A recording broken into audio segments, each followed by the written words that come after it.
at the end of the day, one of these days, do you see CM Punk making a return to the business of professional wrestling? Well, he says no, but what do the odds say? I mean, how many, even, you know what I mean? It's like, I mean, dude, he's 36. I say, and this is you and me. I'm not going to put words in Punk's mouth or dictate his future, but at 36 or 37, if he's 37, man, I don't know how you don't go back. Well, I mean, history tells you, who didn't in some form that was that level of talent. I mean, the guys, almost in every case, the guys who walked away were either guys, even Dwayne Johnson walked away, at a relatively young age, and he came back, and he didn't need to come back, and he still came back. The guys that I know that have walked away have, are your edge, who had no choice. The guys who had no choice in the matter, they couldn't, their body was done. He's not in that category. Or there, a guy like Jack Briscoe, who was 43, 44 years old and didn't want to be seen as less than he once was, and just was tired of the travel, and he went home and never came back. But for the most part, the guys that, if you don't have that crippling injury, and you're not old and just beaten down to where physically you can't do it at the level you used to do it, everyone does come back. I mean, he said, like, look, just because you were like that doesn't mean that I'm going to be like that. But, I mean, even Brock, who, swore he'd never go back, he came back.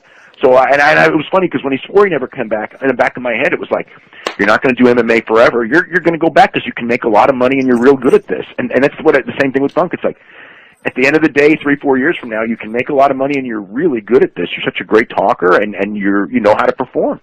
Well, man, but also, once you leave the business of pro wrestling, I mean, the MMA thing is not going to pay off like the pro wrestling thing did. So what are you going to do to generate any kind of income? Because, man, when I was 40, I'd had a pretty damn successful run and saved my money. But even I knew, hey, man, I didn't do anything for 3 years. And I hunted and fished and drank beer. And then I said, hey, man, you need to get on your ass, go out there and do something productive. So he's got to do something. And whether it's acting or anything else, what else do you go to? Because you don't just have a couple of good years and make some investments and live off that.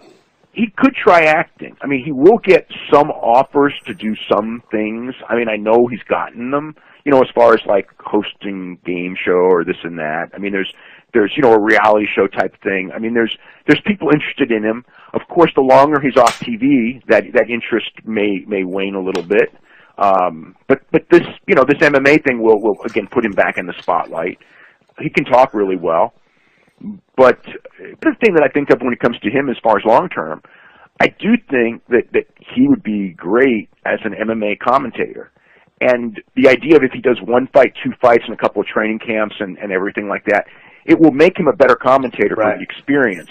And that may even be his long-term goal. He has said that. Yeah, I mean that's a great point. He is a great talker, and if he does know the sport like you say he does, I don't know why he wouldn't be very good at it. And he talks well, and he'll be a good rep for the sport because he loves the sport. Right. And a commentary, you can do that MMA commentary job for 15 years, and it might be a job that he really loves. I mean, look, this guy flew all over when he was injured with WWE. When he had the knee injury and he had the time off, he was flying every Saturday to sit ringside at a UFC show. He wasn't watching it on TV. So that tells you, he does really like this thing. Right.